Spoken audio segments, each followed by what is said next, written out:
سفر معراج دا پائس journey of معراج، اس پورے سفر کے تین مین پورشنز کیے جا سکتے ہیں۔ نمبر ایک، فرش سے فرش یعنی مسجد حرام سے بیت المقدس تک، اور پھر فرش سے عرش یعنی بیت المقدس سے ساتوں آسمان اور سدرۃ المنتہا سے بھی آگے، اور پھر عرش سے لامکان یعنی سدرۃ المنتہا سے کعبہ قوسین، جہاں نبی اکرم صلی اللہ علیہ وسلم نے سر کی آنکھوں سے اپنے رب کا دیدار کیا، اور دو کمانوں کے برابر بلکہ اس سے بھی کم فاصلہ رہ گیا، یعنی محبوب کریم صلی اللہ علیہ وسلم ایسی بلندیوں پہ تشریف لے گئے کہ یہ سارے آسمان اور ساری بلندیاں بھی پیچھے رہ گئیں۔ اور اس پورے سفر میں، پوری جرنی میں سواریاں مختلف تھیں، the ways and sources were different and magnificent، یعنی مکے سے بیت المقدس تک براق، بیت المقدس سے آسمان دنیا تک نور کی سیڑھیوں پر، آسمان اول سے ساتویں آسمان تک فرشتوں کے بازوؤں پر، اور ساتویں آسمان سے سدرۃ المنتہا تک حضرت جبریل امین علیہ السلام کے بازو پر، اور سدرۃ المنتہا سے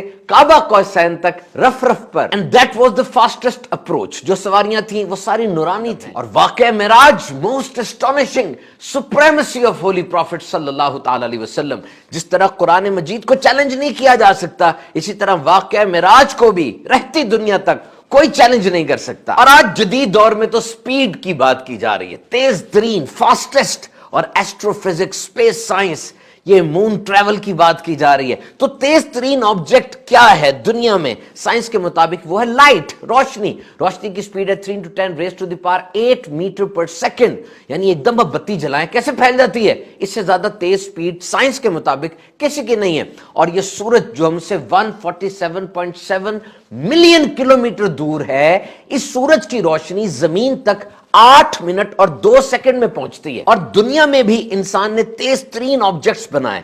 سب سے فاسٹسٹ پارکر سولر پروب ہے، یہ سورج کی طرف بڑھتا چلا جا رہا ہے، اور سن 2025 تک اس کی سپیڈ 6,90,000 کلومیٹر فی گھنٹہ ہو جائے گی۔ اور دنیا کا تیز ترین جہاز X-15 7,274 کلومیٹر پر آور کی سپیڈ سے اڑتا ہے۔ تیز رفتار ٹرین 460 کلومیٹر فی گھنٹہ کی سپیڈ سے دوڑ رہی ہے، ویری فاسٹ۔ اور پھر یہ جو خلا میں سفر کی باتیں ہو رہی ہیں، مارس مریخ پر 5 جہاز، 5 گاڑیاں اتاری جا چکی ہیں۔ حیران کن جیمز ویب ٹیلیسکوپ، 30 سال میں تیار ہونے والی $10 ارب سے جیمز ویب ٹیلیسکوپ دنیا سے 1.5 ملین کلومیٹر کے اوپر ٹھہری ہوئی ہے اور کائنات میں جھانک رہی ہے۔ کیرینا نیبولا، کیٹ ویل گیلیکسی، اور کہاں کہاں کی اس نے تصویریں اتاری جو کہ کئی ملین لائٹ ایئرز فاصلے پر کہکشائیں اور سیارے موجود ہیں۔ یہ ساری ترقیاں آپ نے سنی، اور اب دیکھیے معراج کی رات میرے آقا صلی اللہ علیہ وسلم کا یہ سفر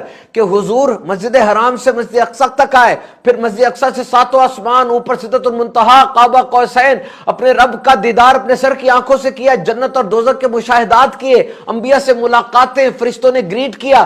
یہ سارا سفر کر کے جب واپس آئے تو یہ کتنی دیر میں ہوا کہ نبی اکرم صلی اللہ علیہ وسلم جس بستر اقدس سے اٹھ کر تشریف لے گئے تھے وہ بستر ابھی تک گرم تھا۔ آپ کا امامہ شریف جس ٹہنی پہ ٹکرایا تھا وہ ٹہنی ہلی تھی تو ابھی تک ہل رہی تھی، اور جو وضو آپ نے فرمایا تھا وہ پانی ابھی تک بہہ رہا تھا۔